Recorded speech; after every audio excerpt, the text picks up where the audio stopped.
ಒಂದು ಅಭೂತಪೂರ್ವ ಕ್ಷಣ ಅಂತ ಹೇಳಿದ್ರೆ ತಪ್ಪಾಗಲಾರದು.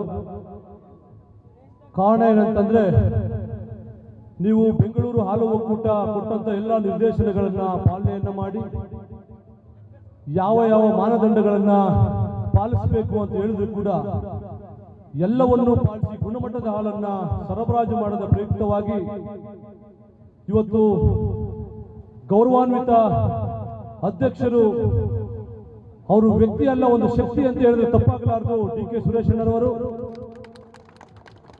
ಅವರು ಬಂದ ನಂತರ ಕಡಿಮೆ ಅವಧಿಯಲ್ಲಿ ಎಷ್ಟೆಲ್ಲ ಬದಲಾವಣೆಗಳಾಗಿದೆ ಅಂತಕ್ಕಂಥದ್ದು ನಿಮಗೂ ಕೂಡ ಗೊತ್ತಾಗಿದೆ ಅಂತ ನಾನು ಭಾವಿಸಿದ್ದೀನಿ.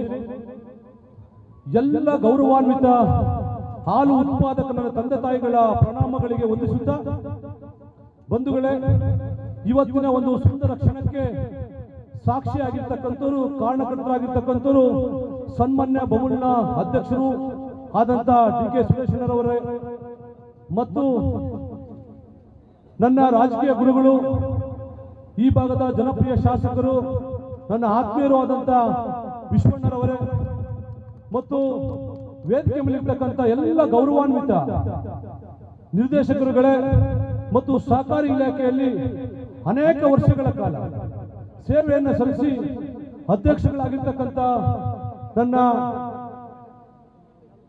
ರಾಜಕೀಯ ಬಂಧುಗಳೇ ಮತ್ತು ಸಹಕಾರಿ ಬಂಧುಗಳೇ ಮತ್ತು ಎಲ್ಲ ಗೌರವಾನ್ವಿತ ಪ್ರೈಮರಿ ಸೊಸೈಟಿಯ ಅಧ್ಯಕ್ಷರುಗಳೇ, ಉಪಾಧ್ಯಕ್ಷರುಗಳೇ ಮತ್ತು ನಿರ್ದೇಶಕರುಗಳೇ ಮತ್ತು ಎಲ್ಲ ಸೆಕ್ರೆಟರಿಗಳೇ ಮತ್ತು ನಮ್ಮ ಸಿಬ್ಬಂದಿ ವರ್ಗದವರೇ ಮತ್ತು ಪೊಲೀಸ್ ಇಲಾಖೆಯ ಸಿಬ್ಬಂದಿಗಳೇ ಮತ್ತು ಮೀಡಿಯಾದ ಸಿಬ್ಬಂದಿಗಳೇ ಮತ್ತು ಇದಕ್ಕೆ ಸಹಕಾರ ಕೊಟ್ಟಂತ ಎಲ್ಲ ನನ್ನ ಅಣ್ಣ ತಮ್ಮಂದಿರೇ ಮತ್ತು ಸ್ನೇಹಿತರೆ, ಬಂಧುಗಳೇ, ಈ ಒಂದು ಸಂದರ್ಭದಲ್ಲಿ ನಾವೆಲ್ಲ ಕುಳಿತಿದ್ದೀವಿ ಅಂತಂದ್ರೆ ಅನೇಕ ವರ್ಷಗಳ ಕಾಲ ಹಾಲನ್ನು ಸರಬರಾಜು ಮಾಡಿ ಅಕಾಲಿಕ ಮರಣಕ್ಕೆ ಒಳಗಾಗಿದ್ದಾರೆ ನಮ್ಮಲ್ಲಿ 40 ಜನ. ಅವ್ರಿಗೆ ಅವ್ರ ಕುಟುಂಬಕ್ಕೆ ನಾವು ಪರಿಹಾರ ಕೊಟ್ಟಿರ್ಬೋದು, ಆದ್ರೆ ಅವರು ಇವತ್ತು ಈ ಸುಂದರ ಕ್ಷಣದಲ್ಲಿ ಇಲ್ಲ.